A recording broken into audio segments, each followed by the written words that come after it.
All right, said it was going to be a two-part video if you already watched the first one. Well, this is a fun one.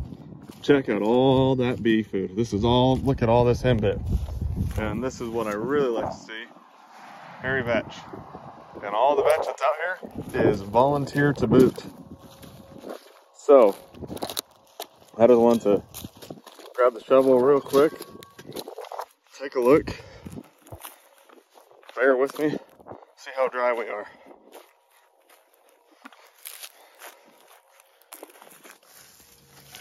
Oh, let's see.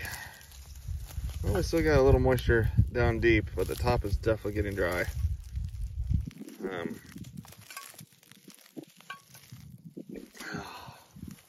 I'm really hoping. We've missed rain the last several chances.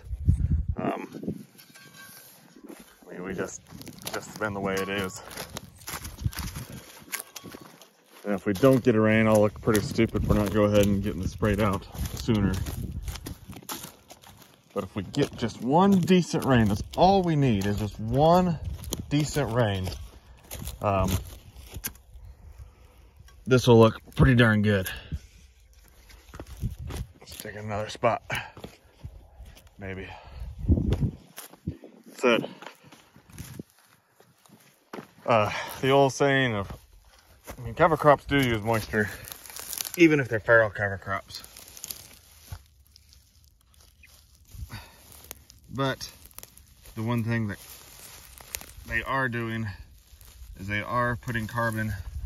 They are a carbon inlet.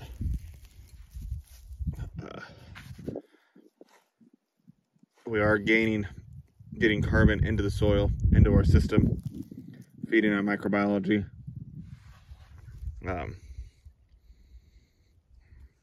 And so it's a risk, it's a balancing act. Honestly, if we don't get any rain, I'm hoping we will be, well, what we'll be doing is we'll probably be getting the corn in deep as possible, at least 2 inches, and then spraying this right behind planting would be the idea. Get this burned down so that the corn can get up and get going. But in the meantime, if it does rain for a week, or we get rained out for a week, then we're just gonna have that much longer of having this awesome habitat for our pollinators out here. Got a few butterflies, moths, whatever they are. So this is just the front half. Ideally, I would have planted a cover crop out here. Would have been a little bit of rye, and then some vetch, and well, I don't know. I might not have done any vetch. It might have just been mostly grasses and a few brassicas, just because we are going to burn this out, burn this down before the vetch really has much time to do a whole lot.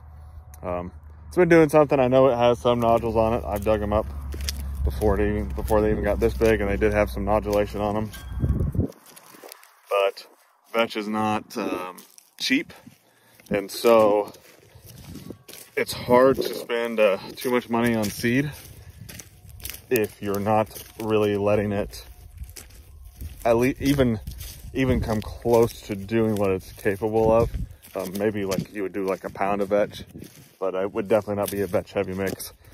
That would have been a vetch, I don't even know if it had been any peas. It probably would have mostly, like I said, if it had been like the other field, we would have shot for like 30 pounds of rye, some brassicas, so maybe a pound of vetch, just because. But otherwise, like I said though, had not planned on getting to manage this field this year. So, but we're gonna manage it like we would no matter what, as if we are planning to manage it for the long term. Just because I don't know how else to manage stuff. Been listening to a lot of Dwayne Beck, Jay Fuhrer, and for me, it always comes back to systems approach. It is a systems approach. And the only way you can have a systems approach is you always have to assume for the long term. And that's kind of how I've tried to approach it. And with our sheep operation, our sheep grazing operation, that we had to have a systems approach. We had to think long term, because it would be summer. Say if it was about this time of year, So it's April. I would already be thinking of where am I going to be in August? And then by June, I'm thinking, okay, where am I going to be at for breeding? There, November, December, where am I going to be at? And even when and by July, for darn sure, I'm thinking, where are we going to be at lambing? I got to start thinking ahead. What am I going to plant? Where am I going to plant it? Where are we going to be at? I got to be able to have time to get something established. So that's just the long-term approach. It's just how we've done things with the sheep, because that's what we had to do, because we weren't going to spend money on feeding if we didn't have to. So that's why the guys that just talk about a systems approach, so they're not just talking in the short term, that's what resonates with me. And this isn't about the products that we are selling right now, but those products are a systems approach. It's not just a one product is going to solve your problems, all your problems.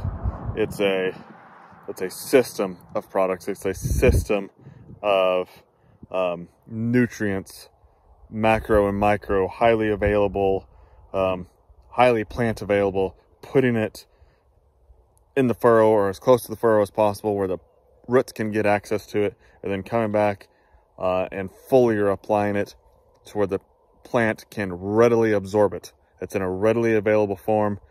The plant doesn't have to expend energy to make it plants available, make it utilized. They don't have to spend energy doing that.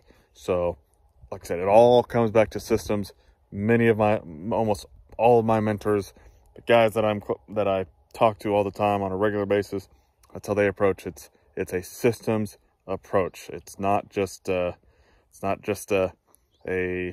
one-off year, 1 year off, whatever term you want to use. It's well, if I do this, how's it going to affect me next year? And how's it going to affect me the next year?